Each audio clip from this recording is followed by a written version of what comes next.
Hello friends, આજે તો ભીમ અગિયારસ અને ગાયત્રી જયંતિ. મિત્રો, હૈયાની વાત ઓઠેમાં આજે પણ એક તાજો જ દાખલો આપણે વાગોડવાના છીએ. મિત્રો, તમને ખબર છે રાઈનો પર્વત કરવો એટલે શું?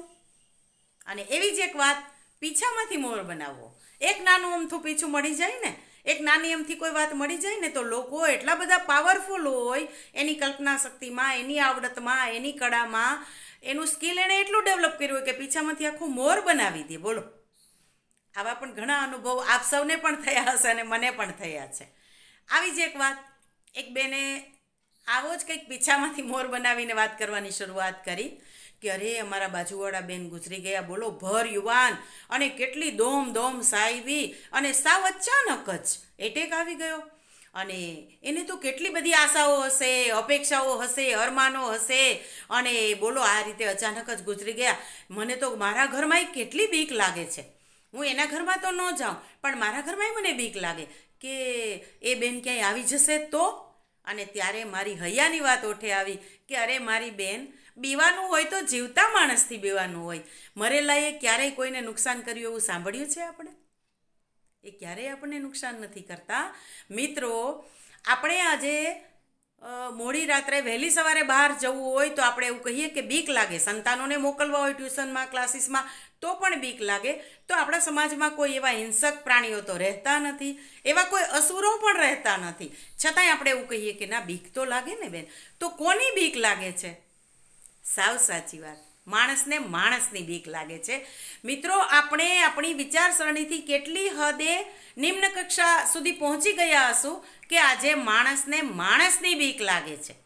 આજે બાળકોને એવું કહેવું પડે છે કે કોઈનો વિશ્વાસ નહીં કરવાનો, કોઈની સાથે નહીં જવાનું, કોઈની આપેલી વસ્તુ નહીં ખાવાની. મિત્રો, આ માણસનું અધઃપતન છે કે પ્રગતિ છે, અધોગતિ છે કે આગળની પ્રગતિ છે, એ કંઈ સમજાતું નથી. પણ મિત્રો, આ હકીકત છે. આપ સૌને પણ આવા ઘણા બધા અનુભવ થયા હશે. તો મિત્રો, શું આપણે એમાં કંઈ બદલાવ ન લાવી શકીએ? આવા પીછાના મોર બનાવી અને આપણે માત્ર ને માત્ર વાણી વિલાસ કરવા માટે જ આ વાણી ભગવાને આપેલી છે. ભગવાને આપેલું આ અતિ કિંમતી શરીર, એની અંદર આપેલી આ બધી જ જ્ઞાનેન્દ્રિયો, કર્મેન્દ્રિયો, મન, બુદ્ધિ, એનો શું આપણે આવો જ ઉપયોગ કરવાનો છે? અગિયારસના દિવસે આ ખવાય, આ ન ખવાય, હું તો આમ જ કરું, મારી સેવા તો આટલો સમય ચાલે, હું તો નાહ્યા વગર આવું કરું જ નહીં. તમે જે કરો છો એ બહુ સારું છે, આપણે જે કરીએ છીએ એ સારામાં સારું છે, પણ આપણે નિર્જળા કરીએ, આપણે એકાદશી કરીએ કે આપણે ઉપવાસ કરીએ એટલે બધાએ કરવો જ જોઈએ અને બધા જ કરે તો જ સારું, એવું કઈ રીતે માની શકાય? મિત્રો, જે કાંઈ સત્કર્મ કરીએ છીએ એનું ઓછામાં ઓછું વર્ણન કરીને પણ આપણે બીજાને સારો બોધ આપણા આચરણથી આપી શકીએ. ઘણી વખતે કોઈ વ્યક્તિ બીજા કોઈને પૂછતા હોય અને આપણે વચ્ચે ટપકી પડીએ અને લાંબો ને લાંબો જવાબ આપી દઈએ, ત્યારે આપણે એવું નથી વિચારતા કે મને તો કોઈએ પૂછ્યું પણ નથી, તો મારે શા માટે બોલવું? મારે શા માટે બિનજરૂરી મારી વાણીનો વ્યય કરવો?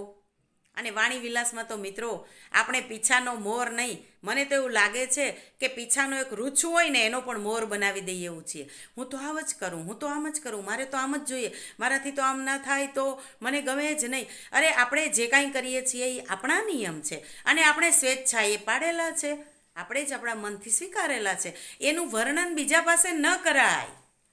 વર્ણન એવું કરાય કે જેનાથી બધાનો વિકાસ થાય. આપણે શું કરીએ છીએ ખબર છે? જો હું તો નિર્જળા એકાદશી જ કરું, એ કરીએ ને તો જ પુણ્ય મળે, એવી કેટલી બધી બઢાવી ચડાવીને વાતો કરીને આપણે અન્ય લોકોને ડિપ્રેસ્ડ કરવાનો પ્રયત્ન કરીએ છીએ. આપણે સતત એવું સાબિત કરવા મથીએ છીએ કે હું કરું છું એ બહુ સારું કરો છો અને તમે કોઈ એવું કરી જ શકતા નથી. આ કરવાની જરૂર નથી. જે લોકો જે કરે છે પણ સત્કર્મ કરે છે, સારું કામ કરે છે, પોઝિટિવિટી રાખે છે, એ બહુ સારી બાબત છે. કદાચ આપણાથી ઉપવાસ ન થાય તો આપણે વાણીનો ઉપવાસ કરીએ, આપણે ડિજિટલ ઉપવાસ કરીએ, આપણે એવું કંઈક કામ કરીએ કે કોઈ એક વ્યક્તિને જમાડીને જમીએ. આવા ઘણા બધા કામ થઈ શકે મિત્રો. એટલે પીછાનો મોર બનાવવાની જે આપણી બહેનોની આદત છે ને, એ આદત ખરેખર આપણે જ છોડી શકીએ, અને એ છોડશું તો આપણે વધારે સુખ શાંતિથી જીવી શકશું. બાકી સતત આપણું માઇન્ડ ચાલતું રહેશે, આને આમ કહેવાનું છે, આને આમ કહેવાનું છે, આની પાસે આ વાત કરવાની છે, આની પાસે આ વાત કરવાની છે. સતત આપણે આપણી જાતને મોટી કર્યા રાખીએ મિત્રો. પણ મિત્રો, આપણે ક્યારેય વિચાર્યું છે કે હું જે પ્રમાણે ઈચ્છું એ પ્રમાણે બધા જ લોકોએ કરવું જોઈએ, બધા જ લોકોએ માનવું જોઈએ? એ કામ તો કેટલું અઘરું છે, પણ એક કામ બહુ સહેલું છે. એક વ્યક્તિને આપણે આપણી ઈચ્છા મુજબ, આપણી અપેક્ષા મુજબ બનાવી શકીએ, જીવાડી શકીએ. એ કામ છે આપણી જાત. તો ચાલો ને આજથી જ આપણી જાતને ઘડવાનું કામ શરૂ કરીએ. શા માટે અન્ય લોકો માટે પ્રયત્ન કરી અને આપણે થાકી જઈએ છીએ, હાંફી જઈએ છીએ? એના કરતાં ચાલો ને આપણે સૌ આજથી જ એક નવું કામ કરીએ. શું કરીએ? તો કે હું ઘડું મારી જાતને. તું જ તારો દીવો થાને. તો ચાલો શરૂઆત કરીએ આપણાથી. ફરી પાછા આવતીકાલે મળીશું કોઈ નવી વાત સાથે, કોઈ નવા વિચાર સાથે. પણ એક વસ્તુ યાદ રાખજો, હું પણ તમારામાંની જ છું. હું બોલું છું એટલે હું આ બધું કરી ગઈ છું એવું નથી. હું પણ મારી જાતે શરૂઆત કરું છું કે હું પણ કંઈક આવું બનવાનો પ્રયત્ન કરું. તો ચાલો સૌ સાથે મળીને આ પ્રયત્ન કરીએ અને આગળ વધતા જઈએ. સૌને જય શ્રી કૃષ્ણ.